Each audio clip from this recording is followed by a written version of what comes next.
Manufactured by ACS Manufacturing Corporation. ISO certified. World-class quality. ACS. Santon Vitamin C, ang alkaline na vitamin C. Ako po si Mariel, isang negosyante. Late na ako kung matulog dahil nakatutok ako sa online selling. Laking tulong talaga ang Santon Vitamin C dahil hindi ko ramdam ang pagpuyat ko sa gabi. Santon Vitamin C, ang alkaline na vitamin C. Mabibili sa pinakamalapit na butika sa inyong lugar. Radyoman, come in. Mula po sa RMN Broadcast Studios, Atlanta Center, Manila. Narito ang RMN Network News. RMN Network News. Nandito tayo ngayon sa Ilagang Wala Kanluran. po ibang reporter dito, kundi Ngayon lugar pero aris nagyapon kita dito. Radyo Man, live dito. Ugaliing makinig sa mga himpilan ng RMN Networks para lagi kang una sa mga balita at impormasyon, lalo na sa mga probinsya at maging sa labas ng bansa. RMN Network News. Alas 7 ng umaga, alas 12 ng tanghali, at alas 5:30 ng hapon. Huwag din kalimutang mag-follow, mag-subscribe at i-like ang mga social media accounts ng RMN News sa Facebook, YouTube, Twitter at TikTok para kompletos rikados ang inyong araw. Yan ang Tatak RMN. Reaching millions nationwide at worldwide. Mabilis ang daloy ng mga impormasyon mula sa mga naririnig, napapanood o nababasa. Chances are, may lalabas dyan na detalyeng liku-liko na nagpapanggap bilang credible news. Teka, ayaw natin yan. At ito ang dahilan kung bakit mahigit 7 dekada nang narito ang Radio Mindanao Network upang ipagpatuloy ang tungkulin mula noon hanggang ngayon na mangalap ng mga impormasyong kumpirmado at totoo. Maging mapanuri ang balitang walang basehan, huwag basta paniwalaan, huwag magpalinlang. Siguraduhin verified ang balitang sinusundan, kaya tutok lang. Dahil sa DZXL News 558 kHz RMN Manila, ang mga balitang budol hindi pinapalusot. Ito ang DZXL News 558 kHz. 6 na dekadang maaasahan sa balita at serbisyo publiko. Ang himpilan ng RMN Network sa Mega Manila. Live sa radyo at online. Muling nagbabalik sa himpapawid ang Tambalang Dambuhala sa Radyo CSR. Doing good while doing well.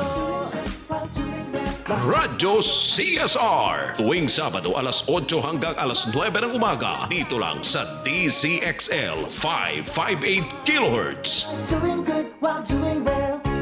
Uy, mga ka-goodwell, boss chief ka man o rank and file, hayaan yung samahan namin kayo sa inyong almusal. Ating haluan ng maga ng kwentuhan, kapihan ng talakayan, at huntahan na may katuturan. Dito lang sa Radyo CSR, doing good while doing well. Ito po ang yung lingkod, Sir Max, Todo Max. Ayan, magandang umagas Pilipinas. No? Mga ka-goodwell, nandito naman tayo sa isang umagang balitaktakan dito lamang sa Radyo CSR, doing good while doing well. Ito po yung lingkod, si Ricky de Maestro. Ayun. Kamusta? Okay, masayang-masaya ako dahil magkasama na naman tayo. Ayan, oo. Iba tagal talaga. ko na wala eh. Oo, pare.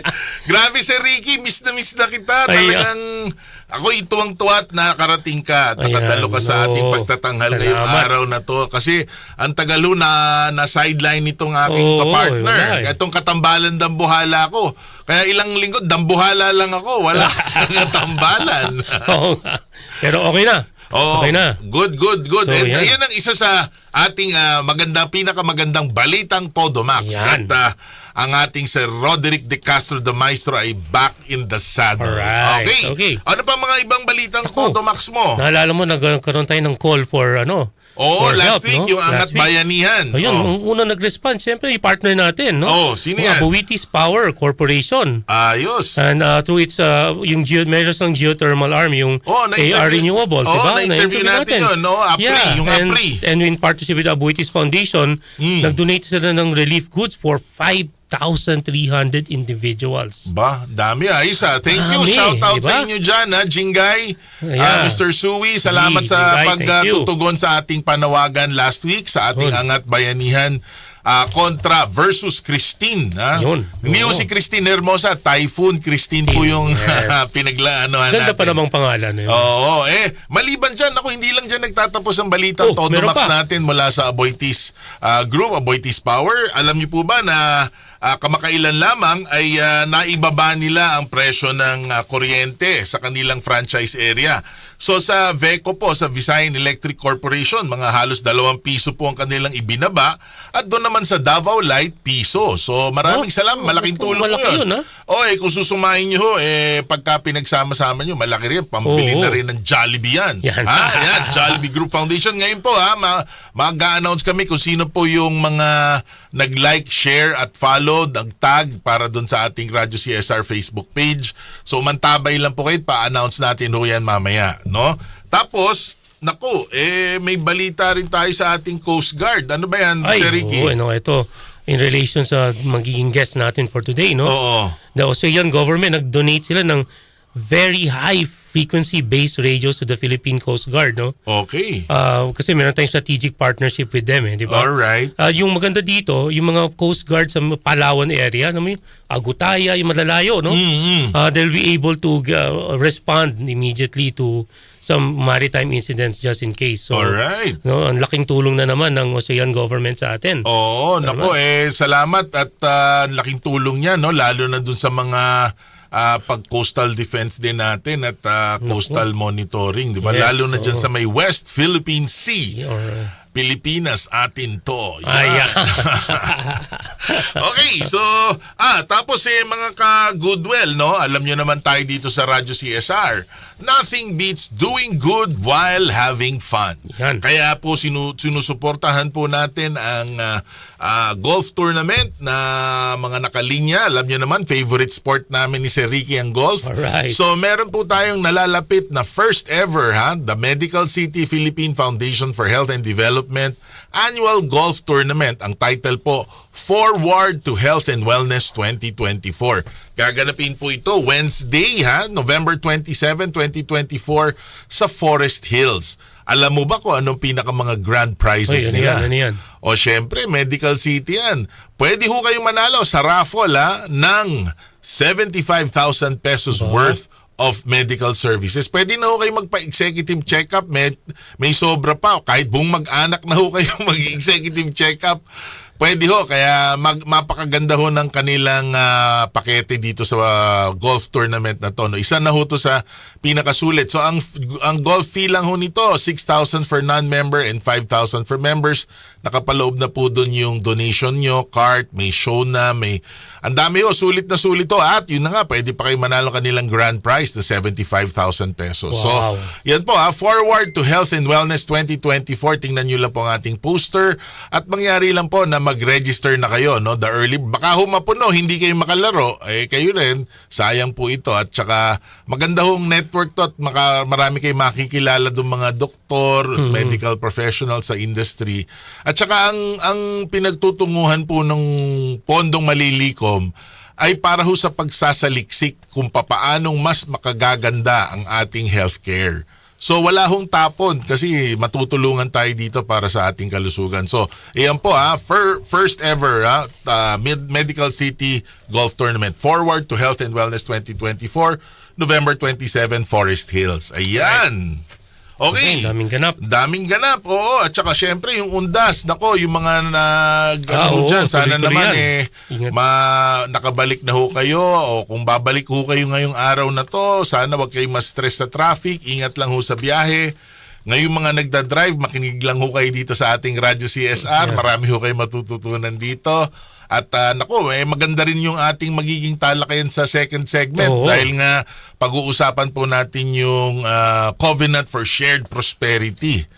Bigat, no? CSP ho. Pero papaliwanagan ho natin yan ng mas madali para maunawaan ng ating mga ka-goodwill at hopefully kayo rin ay maging advocate at champion para sa Covenant for Shared Prosperity. Ngayon, makakapanayam natin ng ating bisita mula sa Pandayan Bookstore na laganap sa buong Bulacan. At maririnig natin kung paanong Sinasabuhay niya sa kanyang sarili at sa kanyang organisasyon itong Covenant for Shared Prosperity. Alright. Excited ako. Taga Bulacan ho tayo, kaya gusto kong marinig kung paano to eh. Alright. Okay, so yan po mga ka-Goodwill, no? Ang dami nating ganap. Malapit na Pasko. Kaya yung aming pamaskong handog sa inyo mula sa Jollibee Group, ang tabayanan nyo, mangyari lang po mag-like, share at tag at nang mas malaganap ang ating advokasya. So wag po kayong bibitaw, tayo po ay magbabalik mula pagkaraan po ng ilang patalastas. Dito po tayo sa Radyo CSR, doing good while doing well. Radyo CSR, doing good while doing well. Tao po! It's a boy to power, your neighbor. I know, di pa tayo nagmi-meet personally, pero gusto ko lang i-check kung all good ka sa bahay mo. Don't worry, matagal na ako nagbibigay ng kuryente sa bahay mo. Yung ilaw sa bedroom, the electric fan that keeps you chill, pati yung TV mo that keeps you company. Lahat ng yan, they run on electricity generated with you in mind. I'm lighting up your life. Your friendly neighbor, a boy to power. Transforming energy for a better world. Nag-aalala ka ba na baka magka-cancer, diabetes o hypertension? Pues, alam niyo ba mga ka-Goodwill, health is wealth. At daig ng maagap ang masikap sa larangan ng kalusugan. An ounce of prevention, ika nga, is better than a pound of cure. Kaya upang maiwasan at maagapan ang mga malulubhang sakit, subukan ang Comprehensive Adult Preventive Health Check at pumunta sa The Wellness Center ng Medical City. Your trusted partner in health, The Medical City, where patients are partners. Inaanyayahan ng Veterans Bank ang lahat ng mga veterano ng World War II, post-war, mga AFP retirees at kanilang mga kaanak sa stock subscription offer nito. Maaari nang mamuhunan ng minimum na 100 shares sa halagang 110 pesos bawat isang share. Ang eksklusibong handog na ito ay hanggang sa June 30, 2024 lamang. Pumisita sa pinakamalapit na Veterans Bank branch o sa www.veteransbank.com.ph. Invest in heroism. Invest in Philippine Veterans Bank. Regulated by the Bangko Sentral ng Pilipinas, member PDIC. Mga ka-Goodwill, are you in the market for a new car? Pues, dito na tayo sa all-new Isuzu D-Max. Todo Max sa turbo. Todo Max sa features. Todo Max sa kargahan. Kaya dito na tayo sa all-new Isuzu D-Max.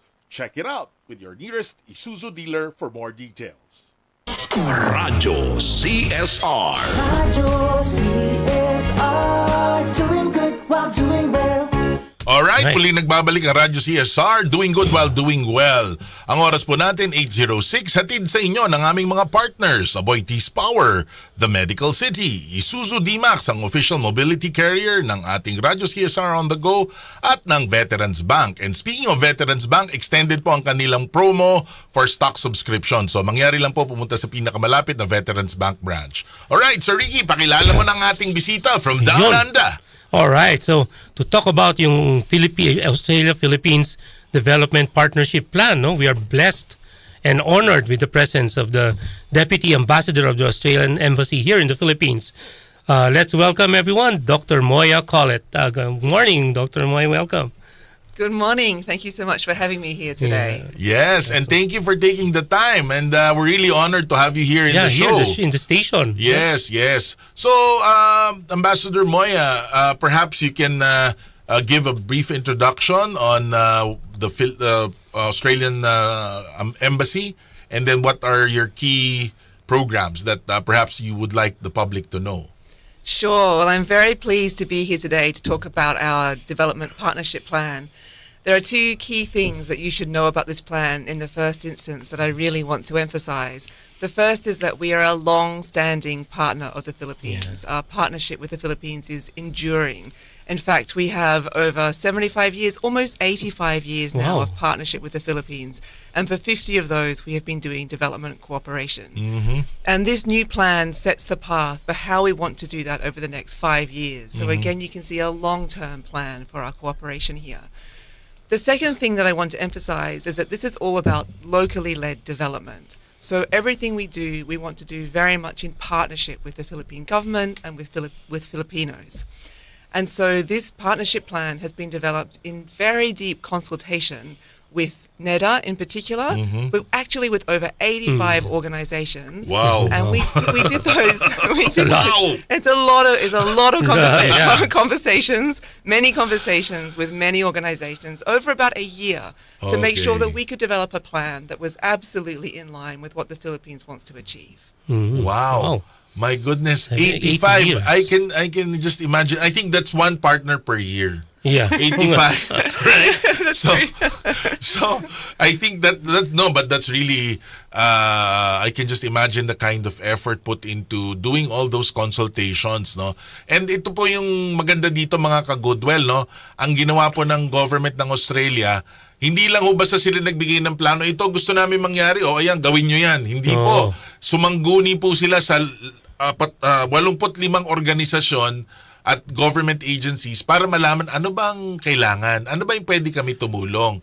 So yun po yung sinasabi namin dito ni Sir Ricky na stakeholder engagement. Yeah. Yan po yung gusto natin mangyari. At yun po ang ginawa ng ating Australian government, nakakatuwa. At 85 years na daw po silang tumutulong dito sa atin. No? At 50 of those 85 years ay talagang nakatuon sa pag-develop ng Pilipinas. Kaya ito pong kanilang planong panibago ngayon, itong Australia-Philippines Development Partnership Plan for 2024-2029, 5 taon, no? By the time matapos ho ito, 90 years old na po ang partnership ng Philippines at Australia. Kaya parang meron talagang forever. Yeah. Yeah, di ba? Okay. So but Ambassador Moya, even the work that you're doing now, as you said, you've been here for 85 years. One major program I know that is really been making a lot of impact is the assistance you extend in terms of education. That's right. Yeah. So how is it now? Where are we in terms of that kind of assistance in terms of providing scholarships? In terms of, well, there are actually two facets to our education cooperation in particular. One is our education development program, and the other is scholarships. And they're two interrelated but quite separate things. So firstly, on the scholarships. Yes. Over the years, we've actually provided over 3,000 scholarships to Filipinos to study in Australia. And what's special and unique about the scholarships that we provide is that we don't just bring Filipinos to Australia to study in some world-class institutions, but we also actually insist that as part of their application process, they set out their re-entry action plan. And that means that they, as part of the application process, they have to not only demonstrate that they have academic merit and potential, but also what they intend to do with that learning, that understanding, that education from Australia when they come back to the Philippines. Right. So all of our scholars come back with really strong ideas for what they want to achieve here in the Philippines. That's really important to us. Oh, yeah. And we have a lot of friends who are actually holding high positions already. Yes, Who came, who matriculated. Siyempre, from, si ating good friend, General Bim Quimado. Bim Quimado, yeah. Shout out sa iyo dyan, isa sa mga alumni po na kaibigan natin dito, no, sa scholarship. 3,000 na daw po ang kanilang pinag-aral at bawat isa doon meron pong change plan, diba? Na pagbalik nila sa Pilipinas, makagagawa sila ng plano na malaki ang maitutulong para sa bansa gamit ang kaalaman na nakuha nila dun sa kanilang scholarship. So, ang ganda no? At shout out sa mga scholars dyan, no? Buti ho bumalik at ang iba kasi dyan hindi na bumabalik. No? So, it's good that you have that return proviso because in some cases they do not. They actually stay on, they just stay. But, well, nevertheless. But speaking of staying in Australia, we know there are a lot of Filipinos who have migrated to Australia. In fact, I have one who is in Melbourne. Shout out, Diche, Teres Soriano. Okay. So, how many Filipinos have actually migrated, and how big is the Filipino community in Australia? It's actually the 5th biggest ethnic community in Australia. It's over 400,000 people Wow. have Filipino ancestry. And so it's really common. Often when I meet people here, the first thing they want to tell me is about their cousin or their friend or their family member who lives in Australia, which is wonderful. That's Filipino for you. That's right. It's all about these connections. Extended family galore. Yeah, of course. So that's Wow, wonderful. I didn't know that. 400,000. It's a lot. That's a lot. In Yeah. and Australia, it's a lot. top yeah. top Yeah. five. So I think eventually when there are more, I think we'll be able to elect one. Surely. No, because that has happened in other parts of the world. Like in That's the right. US, Yeah. there's already a PhilAm mayor, a Congressman. PhilAm congressman, Yeah. a PhilAm councilor. Yeah, that's right. And in Canada as well, the same. So I wouldn't be surprised. No? So this is really our way of world domination. I'm just kidding. Aside from, no, anyway. But yeah, so, and then in terms of trade, Ambassador Moya, what are the major export products that you have that we import from in the Philippines and vice versa? Is there what level of trade do we have? So we have a substantial trading relationship, but actually what I would say is that it's not big enough. It could be much bigger. The potential is huge. So you mentioned our development partnership plan, and I do want to talk more about that. Yes, but actually also alongside that, last year, our government announced a new economic strategy for Southeast Asia. It's an economic strategy that goes out to 2040. And the whole purpose of that is actually to massively grow our trade and investment. And the Philippines is front and center of that. We really want to grow our trade and investment with the Philippines. So we do already. We do Australia exports in particular. Wheat products and education is one of our major exports, of course. And we do have Australian investors here in the Philippines, but we think there is so much more potential for Australian companies to invest in the Philippines. Because, of course, it's not just about what the government does here, it's also about what the private sector does. Yes. Because bringing private sector companies into the Philippines can help to grow wealth, it can bring in jobs, and then it can also lead to the kinds of corporate social responsibility that I know that you're interested in as well. Yes, that's true. So, yeah, I mean, in terms of the kind of trade that we have, as you said, it can be better, it can be bigger. And I think one area that the development plan really has in place would also be to explore more of the private sector's participation. In fact, we had mentioned here in the show a few weeks back the trade mission that was done recently with the Macquarie Group. That's right. And that's one of the major ones. What was the result of that? Were there any good leads, or do we keep it under wraps first? There were many good leads, and I hope it will lead to some substantial investments here. Of course, Macquarie was leading that because they already have a substantial presence here in the Philippines. And we're particularly excited about the opportunities in renewable energy. It's only one of many sectors, but I think it's a particularly important one. It is. Because as part of Australia's international development policy, so for the whole world, there are two things in particular that we need to focus on across the whole world. One is gender equality, and one is climate change. And so, of course, that means programs around mitigation and adaptation. But in Southeast Asia in particular, the shift to renewable energy is going to be really important.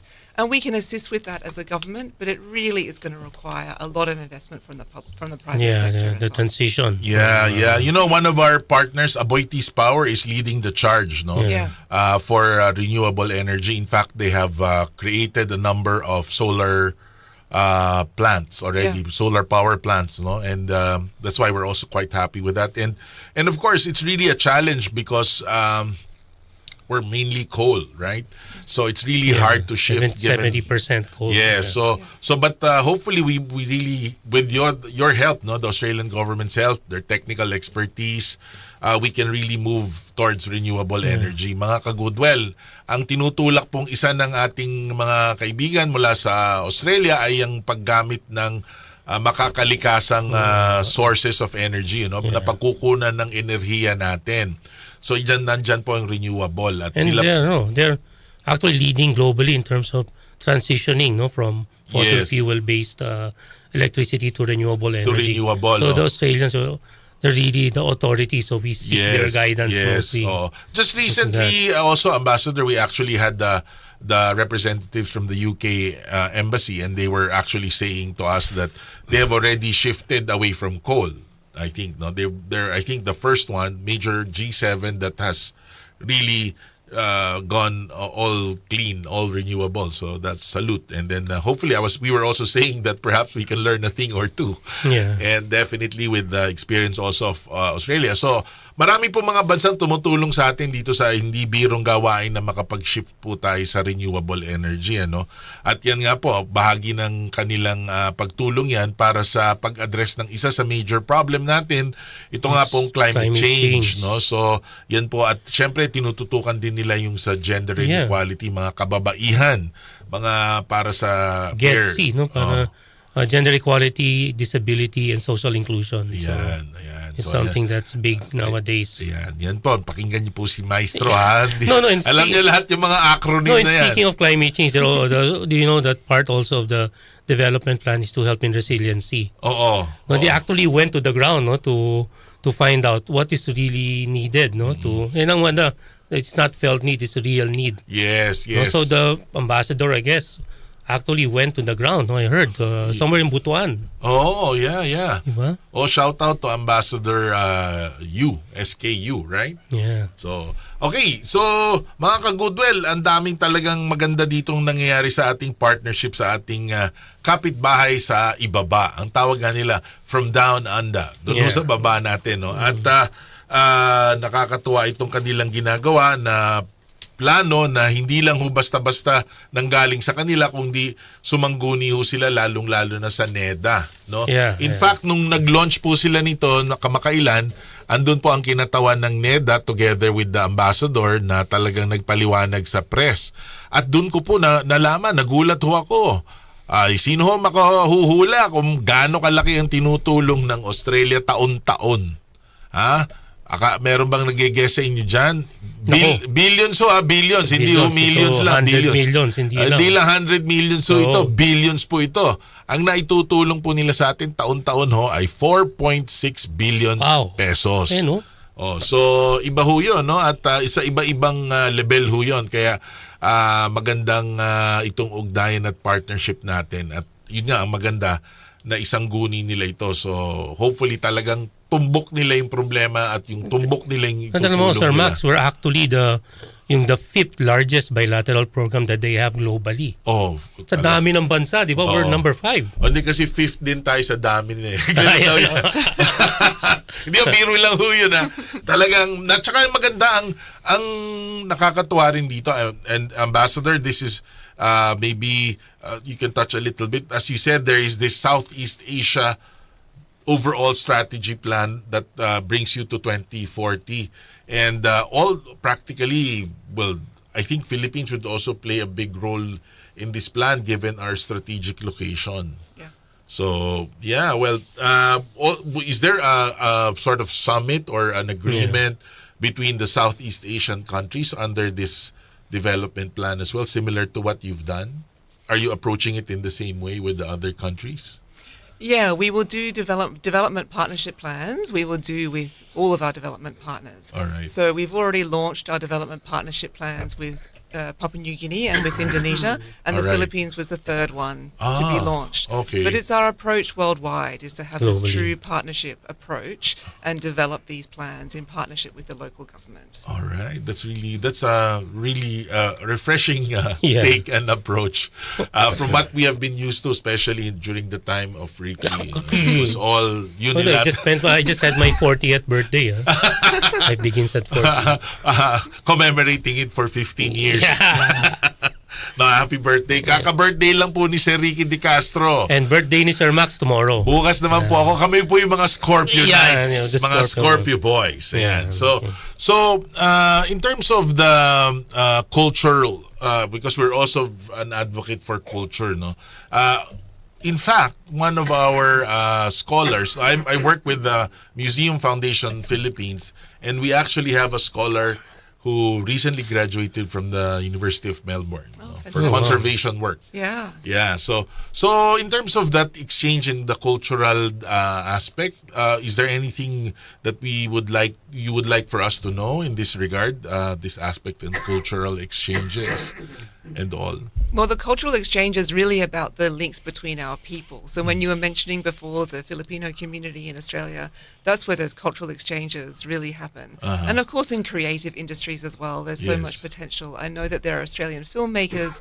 who work with Filipinos really closely. And there are many Filipino Australians who are engaged in all kinds of things. I was actually met last year a Filipino Australian who is bringing Filipino food, bringing out the prominence of Filipino food in Australia. Okay. Because I think it's been a bit underdone in the past, and so she's really committed to demonstrating what Filipino food is throughout Australia and bringing cookbooks, etc.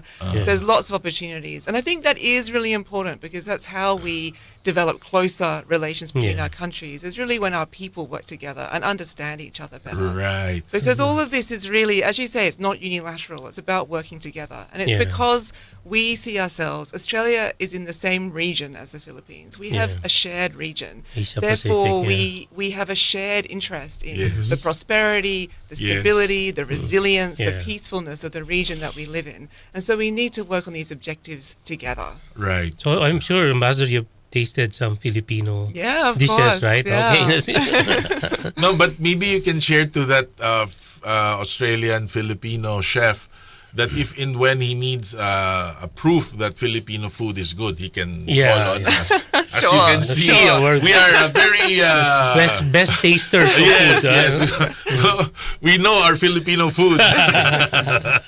All right, and of course in Australia, I know that you have good steaks there and a lot of nuts and all. And my sister keeps on sending us all this stuff, and I'm like, please. But you actually maybe the import of Australian beef. Beef, it's one of our major business, right? That's right. I always buy that. You can see it in the supermarkets. Yes. Right. So that's one. And then what other major products do we have that we trade? That we trade. Yeah. So from Australia, it's wheat and beef is a really big one, as you say, and then.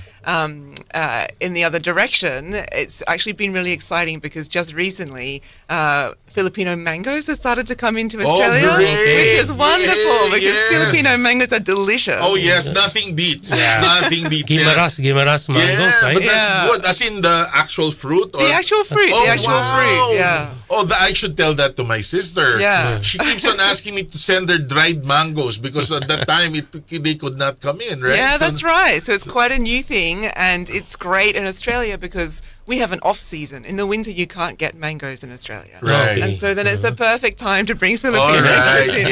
Yes. Oh, naku, magandang balita po yan sa ating mga magsasaka sa Guimaras ng mangga sa Pangasinan at sa buong Luzon, no? Bukas na po ang merkado ng Australia at malamang ilang tonelada po ang pwede nyong matrade, no? So wala na pong tapon, no? Kasi normally ang ginagawa si Ricky, 'di ba, pagka igagawin nilang dried mangoes para hindi masira, 'di ba? Pero ngayon mukhang mababawasan ng dried mango kasi bukas merkado na ng Australia at I'm sure yung 400, just the market for the 400,000 Filipinos there, they will be already a substantial market for our mangoes. And speaking of steak, even the price of the meat that comes in is affordable. So that is, steak is for the rich, but now you can actually afford it. You can go to supermarket and buy Australian beef. I think you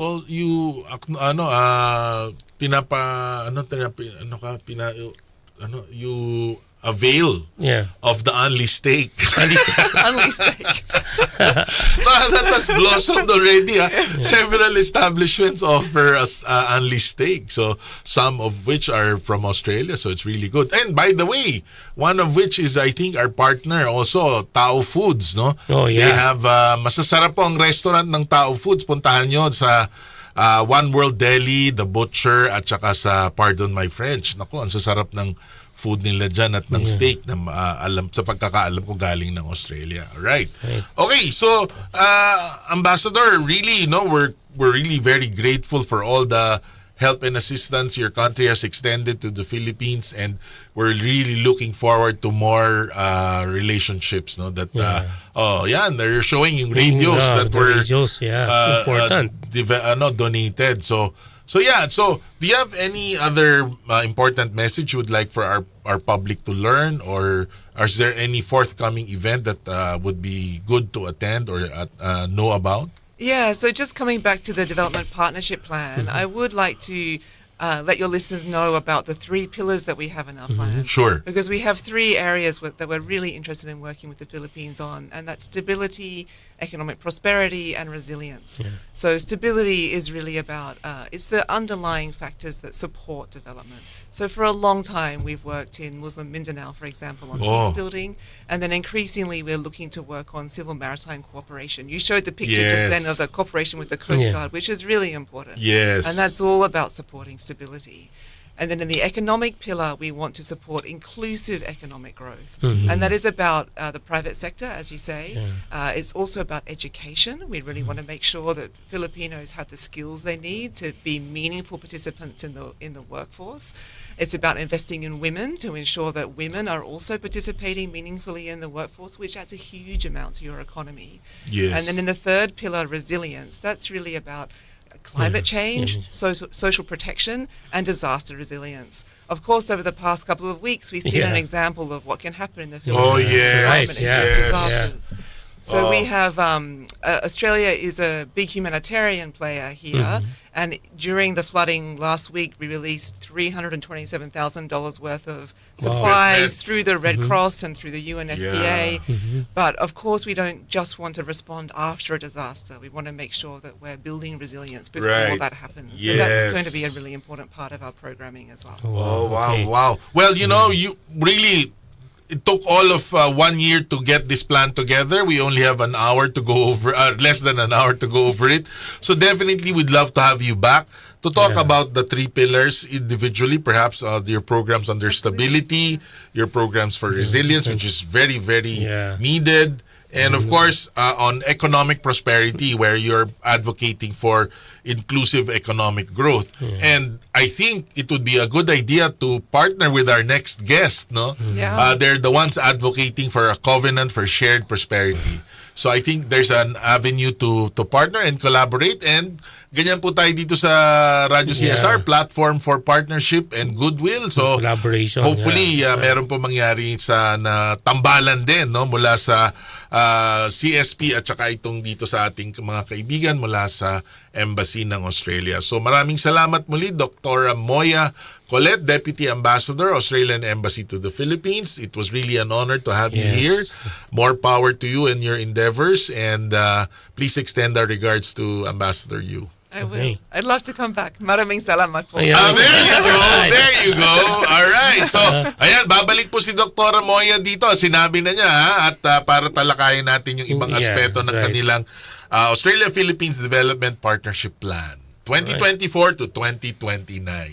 All right. Salamat po. At dyan po, mga ka-goodwill, huwag kayong bibitaw kasi sa ating pagbabalik, atin naman po makakapanayam yung ating bisita tungkol sa Covenant for Shared Prosperity. Saktong-sakto to kasi yung economic prosperity na sinabi ni Dr. Moya. It's about shared prosperity. Exactly. So magandang segue. So yan po, ang oras po natin 8:31, hatid sa inyo ng Peace and Equity Foundation, Isuzu D-Max, SM Spreading Social Good, and Jollibee Group Foundation. All right. Radyo CSR, doing good while doing well.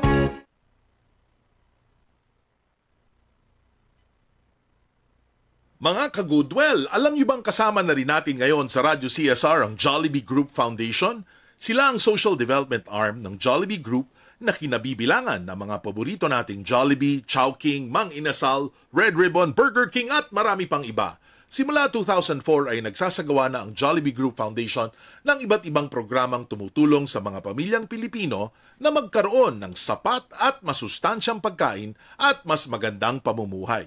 Ito ay sa pamamagitan ng Farmer Entrepreneurship Program na nakasentro sa agro-entrepreneurship, food aid para sa disaster response, at busog-lusog talino, school feeding, at ACE scholarship programs para sa edukasyon ng mga batang Pilipino. Naging posible ang lahat ng ito para sa Jollibee Group Foundation sa tulong ng kanilang mga partners kabilang ang mga NGOs, LGUs at academe. At ngayon, kasama na rin ang Radyo CSR. Mangyaring i-like, follow at i-share ang Jollibee Group Foundation Facebook page for more updates and news. Ito pong yung lingkod, Sir Max, Todo Max. Hotdog, binhi ng Pinas. Hotdog, binhi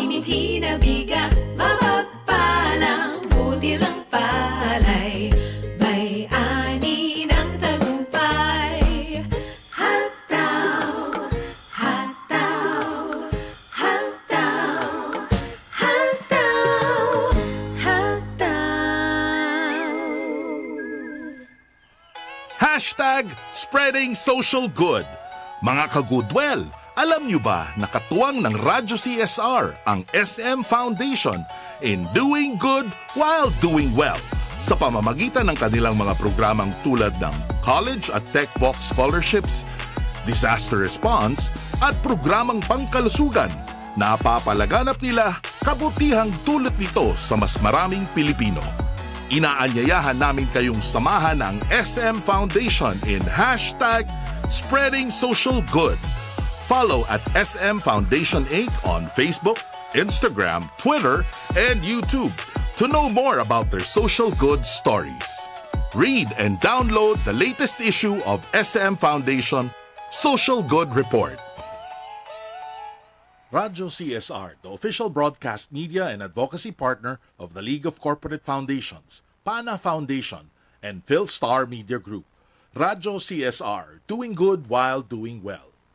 Radyo CSR. Radyo CSR, doing good while doing well. Alright, muli nagbabalik ang Radyo CSR. Ang oras po natin 8:34. Hatid sa inyo ng Hataw Dinorado Seeds. Alright, Sir Ricky, pakilala mo naman nating bisita ngayon. So ito, no, ang team natin yun, Pandayan. Pandayan for Shared Prosperity. Ganda. Yun. Diba? At ang guest natin noon, walang iba kundi yung founder and managing director of Pandayan Bookshop. Walang iba kundi si Mr. June Villacorta Cabuchan. Sir June, welcome. Good morning. Hi June, good morning. Magandang umaga po sa inyo, Ricky and Max. Yan. Alright. So June, siguro maganda maikwento mo nga paano ba naumpisahan itong Pandayan Bookstore? Bakit ba nagkaroon bigla ng Pandayan? Ang Pandayan Bookshop ay 31 years old na ngayon. Wow. Kaya tagal na rin. Ang layunin niya talaga ay bukod sa negosyo, mabigyan ng mabuting buhay yung mga empleyado. Hindi madali kasi ang karamihan ng empleyado namin galing sa mahihirap na pamilya. Mga anak sila ng magsasaka, mga construction worker, tricycle driver. Kaya walang kapera-pera pag nagumpisa sa trabaho. Pero meron kaming layunin para sa kanila. Una, makabili ng bahay at lupa. Pangalawa, mapag-aral yung kanilang mga anak sa mahuhusay na paaralan. Kumain ng masustansya, malamit ng maayos at makapamasyal paminsan-minsan. So matayog na pangarap. Yan ang tawag namin dyan ay pangarap para sa Panday. Ang galing. Ganda naman nun. Ngayon, para magawa yun, syempre, kailangan maayos ang pasweldo at mga benepisyo. Kaya yun naman ang pinagbubutihan namin. Bukod sa kanilang pang-araw-araw na sahod, meron kaming mga monthly bonuses tsaka profit sharing. Meron kaming dalawang kooperatiba na pag-aari ng mga empleyado at yung dividendo nito ay napapakinabangan nila taon-taon. Galing, no? Galing, no? Ano ba pinaka main product or services na meron sa Pandayan Bookstore? At yun nga, bakit bookstore specifically yung napasok mo? Kasi pwede yung modelo mo, Jun, sa ibang negosyo, kaya lang ayaw gawin ng mga boss. Pero ibig sabihin, bakit yung particular na industriya na yun? Pinanganak na ako na yun ang hanap buhay ng magulang ko. 1956, tinayo ng mother ko yung CVC Supermarket sa Caloocan. Okay. Kaya noong 1993, yung School and Office Supply section nito ay binunot namin. Okay. Eka nga mula sa tadyang ng CBC. Galing. Yan ang naging Pandayan. Malaking CVC Marami yan sa Bulacan Nagkaroon ng mga 8 branches yan hanggang Nueva Ecija. Okay. Pero ngayon isa na lang natitira. Pinaupahan na lang ng kapatid ko yung mga buildings. Okay. Bakit Pandayan pala yung pangalan? Ang Pandayan bukod sa magandang pakinggan, ang Pandayan alam naman natin blacksmith shop. Kaya sa Pandayan sinisikap naming hubugin yung kabutihan at karunungan ng kabataan. Pati pamayanan na ngayon. Galing. Kinikilabutan ako, Sir Max, pag ang mga negosyo, yung primary nila is the goal for the employee and the country. Hindi, ang ganda ho nito. Kaya ho talaga namin ginustong matanghal dito si June at ang kanyang Pandayan Bookshop kasi nga po dito sa kanilang ginagawa na approach sa pagninegosyo. Nakita nyo naman ang unang bungad niya hindi yung kung ano yung produkto nila, kung ano yung kung hindi po empleyado. Ano po yung kapakanan na gusto nilang maidulot ng para sa kanilang mga empleyado at miyembro ng organisasyon, no? At hindi ho basta-basta yung kanilang gustong ipadanas, no? Yung pagbibili ng house and lot, pag-aaral, pagkain, basic food, shelter, clothing, di ba? Plus may monthly bonus at saka profit sharing. At konting pasyal. May pasyal diba? pa. Aling. Parang pwede ba mag-apply? Meron ba kayong opening ngayon at mag-a-apply kami ni Sir Ricky? Pero alam niyo ba yung pasyal? Dahil 30th anniversary namin noong nakaraang taon. 179 ang pumunta sa Kuala Lumpur. All expenses paid, 3-4 na araw. Wow. At 28 ang pumunta sa Bali, Indonesia. Wow. Sarap Kaya kung hindi anniversary, ang pasyal nila, local lang. Pero dahil anniversary, nag-abroad sila. Oo naman. Ilan ang empleyado mo ngayon, June? Sa ngayon, ang workforce namin nasa 2,000. Wow. Ang regular dito, mga 650 hanggang 700. Laki. Oh, laki, wow. no? Ang dami na bibigyang empleyo. Nakakatuwa. Go ahead. Ang importante kasi, pag tinulungan mo yung empleyado mo, natutulungan nila yung pamilya. Kaya hindi lang sila yung tinutulungan mo pati yung komunidad na rin kung saan sila gumagalaw, yung pamilya nila. Malaking bagay. Tsaka gusto ko sanang alisin na itong shared prosperity, alisin sa pag-iisip ng mga tao na ito isang sakripisyo para sa negosyante. Itong, siguro kung tatagalugin natin, pinagsasaluhang kasaganahan. Yun. Kasi ang iniisip ng mga negosyante, ano na ba niya, ang gastos na naman, bigay sa empleyado. Hindi Kapag tinulungan mo yung empleyado mo, ang pagkatao nila uunlad. Ang skill set nila uunlad. Yung personal growth na yan, mapupunta sa productive work. Wala na ibang kauuwian yun Productive work. At pag productive ang empleyado, profitable ang kumpanya, profitable company. Kaya win-win para sa lahat Kailangan lang maniwala ka na yun ang mangyayari. Galing. Curious ako, June, in terms of employee turnover, gaano karami ang maalis sa'yo o yung mga empleyado mo noon, empleyado mo pa rin hanggang ngayon? Since 2012, tinrack namin sa regular employees, yung regular set, ang turnover namin naglalaro sa 6 to 8%. Okay. In a good year, 3% lang. Wow. Pero 6 to 8% lang yan. So, ibig sabihin, out of 100 regular employees, mga 6 or 8 lang ang nagre-resign. So, marami kami empleyado na kamukha yun, nagpasyal nung nakaraang taon. Mga 10 years and above na sila. Tagal, Tagal. Siyempre, alis ka pa ba ng... Libre ako, Sir John. May opening ba? Hindi, kasi yan nga po ang mahirap, mga ka-goodwill, Gone are the days na 20, 30 years ka sa kumpanya ngayon, Wala na hong ganon. Ngayon, ang mga kabataan, yung pag-i-employ nila, parang butterfly, palipat-lipat, na iba-ibang approach nila, May iba-ibang diskarte, pero siguro bahagi rin nun kasi hindi sila fulfilled sa kumpanya nila, they do not find their meaning. Pero dito po sa Pandayan Bookshop, iba ho kasi yung culture. Yun ho ang importante rito. Yan ang sinasabi namin ni Sir Ricky, yung corporate culture, at saka yung tone from the top. Yan ang importante. Yun po, si June bilang founder and managing director, iba ho yung prinsipyo niya at pananaw niya sa pagninegosyo na ito nga'y pinagsasaluhang kasaganahan na hindi lang para sa kanya kundi para sa lahat at napakaganda ho nun. At yun din yung sinasabi ng ating bisita kanina, yung kanilang inclusive economic growth. Kasi nga po, ang nangyayari, kung sino yung mayaman, lalong yung mayaman, yung mahirap, humihirap pa rin lalo. Kaya hindi natin ma-break yung cycle, but siguro nga yung changing that mindset and having the mindset of June Villacorta Cabot-chan sa negosyo, baka yun na maka-break nung cycle na yun. And yun yung inclusive growth talaga. We provide good employment and sustainable, di ba, Sir June? Ito pa isa, yung binanggit mong kultura ng kumpanya. Kahit anong kumpanya, kahit anong samahan, magkakaroon ng kultura yan. Nakakagawi ang kaugalian. Of course. Kahit hindi mo sadyain. Kung ikaw yung may-ari, yung ugali mo ang papakinggan, papanoorin ng mga tao. Pero kung sasadyain mo, at may pagkakataon ka rin sadyain, lalong mabuti. Kamukha sa Pandayan, ang sentro ng kultura ay kapwa, pakikipagkapwa-tao, pagpapakatao at pagkamakatao. Hindi mo na kailangan pag-aralan yung mga textbook sa abroad. Yung kultura ng Pilipino, meron tayong isang mayamang bukal na mapapakinabangan. Kaya lahat ng empleyado ng Pandayan, tinuturuan ng mabuting pagpapakatao, pakikipagkapwa-tao at pagkamakatao. Kinikilabutan ako. Pero saan nang gagaling to? I mean, ano yung root nitong ba't yan naisip to? Ba't ganyan ang inyong pananaw, inyong style? Pinag-aaralan din. Pinag-aaralan din yan.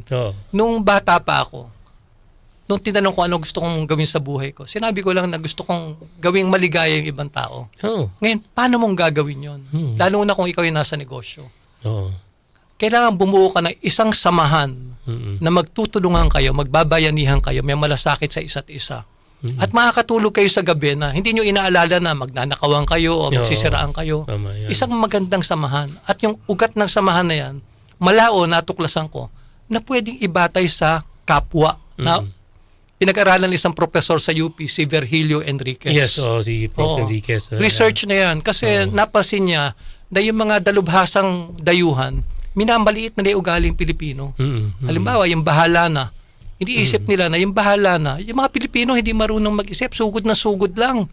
Pero sabi ni Virgilio Enriquez, yung bahala na, ibig sabihin, kagitingan. Sa kabila ng baka mapahama ka, susugod ka pa rin para sa kabutihan ng kapwa mo o ng sarili mo. Galing, no? So, ang ganda ng natitigilan si Sir Max. Hindi, kasi nga iniisip ko kung ganun lahat no? Pero, kasi nga, June, isa ka sa mga bukod tangi. Kung masasabi natin na may pananaw sa pagninegosyo. Parang si Tao, di ba? Pareho sila Pareho. Ngayon, syempre, gusto nating baguhin yung kalakaran sa pagninegosyo ngayon. At syempre, hindi naman kaya ng isa yan, no? Hindi mo naman kaya mag-isa lang yan. Meron kayong grupo ngayon na may tinataguyod kayong filosofiya na naitalakay na rin dito sa programa, yung Covenant for Shared Prosperity. So, ano ba itong Covenant for Shared Prosperity? Sino-sino ba kayong nakapaloob dito para lang malaman natin? Meron tinatawag na Management Association of the Philippines. Yes, MAP. MAP. Ang gusto nilang, marami silang gustong gawin. Ang isa ay itulak yung pinagsasaluhang kasaganahan o shared prosperity. So gumawa sila ng kasulatan na nakalathala doon kung ano-ano ibig sabihin ng shared prosperity. At kung yung kumpanya mo ay pabor dito, pumirma ka. May mga sukatan dito na pananagutan mo. Okay. Tama. May mga pumipirma pero nahihirapan pa rin tayo sa ngayon na magpapirma. Kasi nga ang karaniwang turo sa eskwelahan, ang empleyado, payroll cost. Correct. Tsaka profit maximization palagi. Pero pinapaliwanag natin sa shared prosperity, kung lahat nakikinabang, sa bandang huli yung kumpanya makikinabang din. Dahil kung magkakapera yung mga tao, magkakaroon sila ng pambili ng produkto ng kumpanya. Kailangan lang maunawaan yung long-term benefit na yon. Hindi yung madali ang, hindi, gusto ko na kumita ngayon ano ngayon kung naghihirap sila? Basta kumita ako, okay na yon. Pero hindi Kaya isipin mo yung kapakanan natin, ng bayan natin, yung pangmalayuan. Yung mga anak mo, anong klase ang buhay nila, yung mga apo mo, anong klase ang buhay nila. Kaya isipin natin yun ngayon. Sustainable development, yan. Ayan, tita nyo, talagang very passionate si Jude. Talagang feel na feel niya, magigiba na nga yung microphone namin dito. Likas kayang pagunlad. Hindi mo sinasabi ni June, kaya galing. Hindi, kaya nga tinatanong ko kung sino-sino yung mga pumirma kasi tatanong ko kung nakapirma na yung kumpanya ko. Baka mas malaki-laki bonus natin ngayong Pasko, Sir Ricky. Pero yun po, naku, ang laki hong hinihingi nitong pagbabago ng kaisipan sa mga negosyante natin, sa mga entrepreneur, At isa ho ito sa mga talagang gusto naming itulak dito sa programa. Kaya nga po, galak na galak kami na nandito ngayon to si Mr. June Cabo-chan ng Pandayan Bookshop. So, ito po, pwede ho itong kanyang prinsipyo na to, hindi lang ho sa bookstore ng negosyo. Kahit sa anong negosyo ho, pwede ito. At in fact, may mga iilan-ilan na ganyan ng pananaw, June, gaya nga nang nasabi ni Sir Ricky, itong Hataw, yung Tao Foods Company, isang partner natin dito na talagang nagdadala nitong Hataw Dinorado Seeds na malaki tinutulong sa ating mga magsasaka. Ganon din yung kanilang na even that prosperity maipasa sa kanilang customer. At alam ko rin, katulad ng sa iyo, meron kang 2 tindahan kamo na kooperatiba ng mga empleyado mo ang may-ari. Meron din hong ganyan ang Piandre, no? Yung fashion haircut salon Piandre Salon, no, sa mga Zulueta, si Aina, shout out. Meron silang ganun din na tindahan, dalawa rin ata na kooperatiba ng isang mga beauty salon na pag-aari ng empleyado. Oo, meron silang ganun. Kasama ko sila Piandre. Yan. Kita mo na, magkakasama. Sabi nga, birds of the same feather, flock together. Kaya kita mo kami ni Sir Ricky. Pareho kami Tambalang Dambuhala. Kailangan magpapayat. Linawin ko lang, sa Pandayan, hindi tindahan. Yung isa, credit cooperative. Yung isa, multipurpose cooperative na yung mga produktong ginagawa, binibenta ng Pandayan. Pero itong dalawang kooperatiba na ito, fully owned ng mga empleyado. Kaya yung dividendo, kanila rin taon-taon. Ayun. So, ganon. Okay. Iba yung approach. Pero may finorm niya yung cooperative to support para may self-help program din yung mga empleyado. Ganon din dun sa Piandre na yung kanilang tindahan, pagmamayari ng mga empleyado para talaga mas lumago at mas naging taya sila sa pagninegosyo, no. So yun po mga ka-Goodwill, no. Kakaiba po itong tinutulak na pilosopiya nila June na sana ay hindi sa darating na ilang mga taon hindi na lang pangkaraniwan na, hindi kakaiba na ganun ang pananaw sa pagninegosyo. Sana, no. At dyan po palagay ko, dyan natin mararamdaman yung pag-asenso para sa lahat, no? Kasi sa hirap nga ngayon, minsan yung mga may kaya, yung may pera, yun lang ang lalong yumayaman, lalong kumikita, pero yung mga pinagkukunan ng ganong kita, hindi nabibigyan ng karampatang benepisyo. So yun. So, mga sa Akadim, may partner ba kayo sa Akadim dito sa Covenant for Shared Prosperity? Saka Akadim, ang pinaka malapit nating partner ay yung mga taga De La Salle. Si Professor Benti Hanky. Ang nangunguna. Yes, yung aming resident professor dito sa programa. Shout out Dr. Ben, ha. Congrats at ito na ang Covenant for Shared Prosperity. Nararamdaman at dahan-dahan ng lumalaganap. Meron din tayong mga paaralan na miyembro sila ng pambansang samahan sa Psikolohiyang Pilipino. Psikolohiyang Pilipino, si Alright. Enrique. So, okay yun. So tama yun. Parang nga mindset yan at yung sa ng Pilipinas, ng Pilipino. Yung binabanggit din niya, ginawa din natin sa Filipino Military Leadership. Psikolohiyang Pilipino rin. Oo, tama naman. Kapwa. Kailangan mo i-appropriate yun Kapwa gamitin talaga. mo talaga. Dahil innate na nandun Ngayon, go ahead, John. Yung kabutihan kasi ng ugali, yung Psikolohiyang Pilipino, hindi ka kailangang college graduate para maging mabuti ang ugali mo. Pag naging mabuti ang ugali mo, marami kang magagawang maganda. Marami magtitiwala sa'yo dahil maganda ang ugali mo. Pag titiwala ka sa pera, pag titiwala ka sa gamit, kailangan yun ang ating hubugin sa mga Pilipino na kahit hindi ka nakapag-aral, hindi dahilan nyo para hindi maging maganda ugali mo. Totoo yan, John. Yung asawa ko, ganyan ang paniniwala talaga. Na hindi ibig sabihin hindi ka nakapag-aral wala kang asal, di ba? In fact, mga ka-Goodwill, lahat ng mga mandarambong dito sa bansa natin ay nag-aral. Nag-aral sa Lasal, sa Ateneo, sa UP, lahat at ng mga top school. Ibang bansa. Pero mandarambong nandyan. Puso mo. Sir Max, hinga muna, hinga. Ayan. Alam nyo ba kung bakit nandyan pa rin sila? Bakit nga. Kasi yung core o yung puso ng lipunang Pilipino. Pumapayag pa rin tayo na nandyan sila. Tama yan. So yan, Tama yan. Sarap dito ganito usapan. Papunta ho tayo dyan. Itatanghal ho natin dito. Imbitahin natin ulit dito si Professor Shell Magno para doon sa kanyang Feel Kita. Revolution, Voters Revolution. Para nga yung sinabi ni June na pinapayagan, pinahihintulutan. Hindi po, gagawa tayo ng kilusan din na para itakwil ang mga mandarambong na nandyan ngayon sa Senado. Puso mo. Ewan ko. Anyway, sige po, sorry, pasensya na ho kayo. Matagal ho kasi naimbak kaya bumubulwak na gano'n Anyway.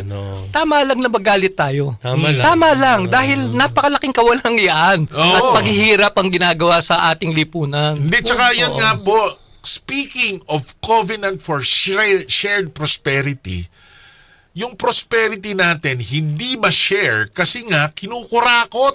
Yeah. Isa pa yan. Sige, diba? Shred prosperity sila. Shred prosperity.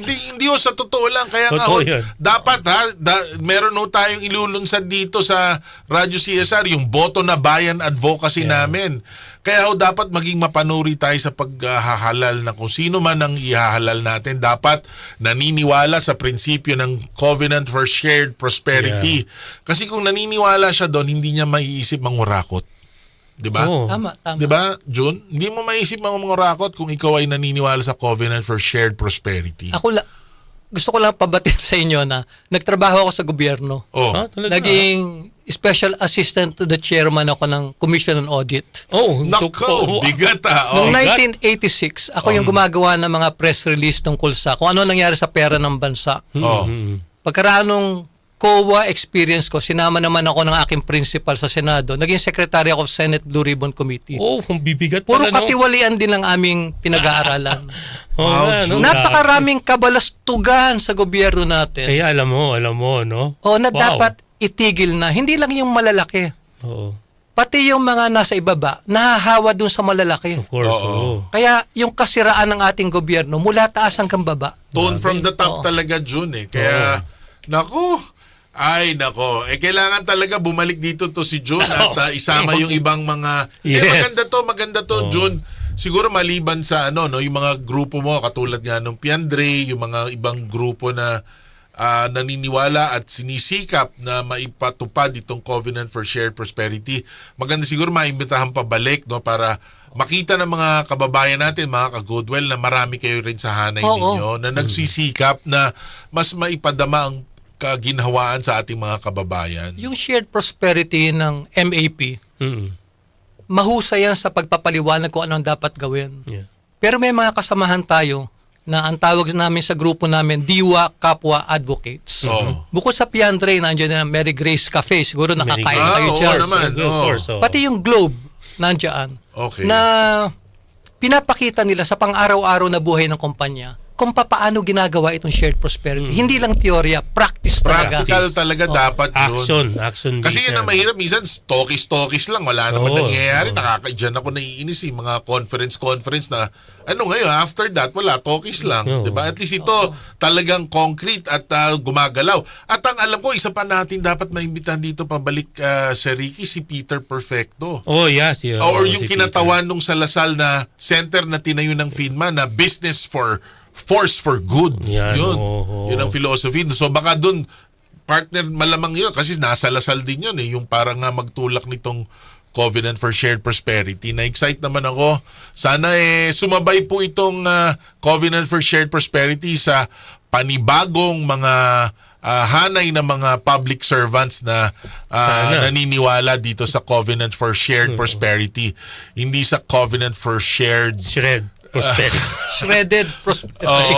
Hindi sa ganon, no? So, kaya again, antabayan nyo. Pero, June, so baka meron kang mga parting words para mapahikayat natin yung ating mga ibang tagapakinig na mga entrepreneur, no? Mga negosyante, para lumapit dito sa ating adhikain. Dahil nasa larangan ako ng negosyo, no? Itong sasabihin ko para sa mga negosyante.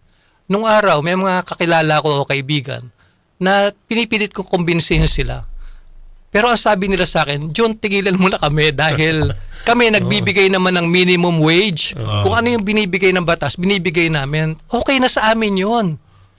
Kaya ang ginawa ko, syempre nahiya naman ako. Sabi ko sa loob-loob ko, tsaka sa mga kasamahan ko sa Pandayan, huwag na tayo magsalita. Gumawa na lang tayo, patunayan natin na pwede. At itong mga nakaraang taon, napatunayan naman namin at may mga ilang gumaya, halimbawa yung pagbibigay ng bonus, tulad ng isang gumagawa ng notebook na kilala niya yung kumpanya na yan. Sinubukan daw nila magbigay ng bonus at sa unang pagkakataon, yung deadline nila sa trabaho, nakamit nila. Kita mo na. Kaya bigyan lang natin ng pag-asa, magtiwala tayo sa ating mga empleyado na kung pubuti ang buhay nila, magiging mabunga yung trabaho nila at tutulong silang kumita yung kumpanya natin. Kaya maliit ka, kaya malaki ka. Basta ang intention mo, matulungan yung empleyado. Kung maliit ka, maaring sa maliit na bagay. Pero babalik at babalik yan sa'yo. Magtiwala ka sa kapwa mo. Wala sa laki yan no? Yes. Ako, na-inspire ako. Sobra ako natutuwa. Mga ka-goodwill, yan po si Mr. June Cabot-chan ng Pandayan Bookshop, founder and managing director at champion ng Covenant for Shared Prosperity. Isa pong advocate at kita nyo naman, magpapalit na ho kami ng microphone sa susunod na So anyway, sa totoo lang, ako po'y hype na hype dito sa ating bisita at nakikita ko magkakaroon tayo ng mga ugnayan din sa kanila, no? Dahil aligned na aligned po ang gusto natin mangyari sa gusto mangyari ng samahan nila June. At syempre, tangkilikin po natin ang Pandayan Bookshop. Nasaan nga ba kayo ngayon, June? 152 locations kami sa mga probinsya. May ilan din dito sa Maynila hanggang Mindoro. Ayun. So, alam ko, laganap kayo sa Bulacan eh. Sa Bulacan marami dahil ang mother ko pinanganak sa Baliwag. Ayun. So, doon taga-Baliwag ka. Ako po'y taga San Miguel eh. Ganun ba? Ayan. So, kababayan ha. Ayan po. So, suportahan po natin ang Pandayan Bookshop para nang sa gayon ay mas mapaabot nila ang kaginhawaan hindi lang sa kanilang empleyado kundi sa ating lahat sa kanilang halimbawa. Alright. Okay. So, mga ka-goodwill, ako, ayan ha. Pinag-usapan natin inclusive economic growth kanina sa ating Ambassador Moya at ngayon naman Covenant for Shared Prosperity. Yan po talaga yung gusto natin mangyari at para humangyari yan, kinakailangan tama ang mga namumuno, hindi nangungurakot. Yan lang. Kailangan ko talaga ipasok eh. Alright, so next week po ang ating magiging bisita ay mula sa ating Aboitiz Power, I think, ang susunod natin. At meron po, basta magagalit na naman sa akin si Elaine. Anyway, so ito po ang inyong lingkod, Sir Max, Todo Max. Ricky de Maestro. Laging nagbibilin na keep on doing good while doing well. Alright, see you next week. Okay. Bye-bye. Radyo CSR. Muling nagbabalik sa Himpapawid ang Tambalang Dambuhala sa Radyo CSR. Doing good while doing well.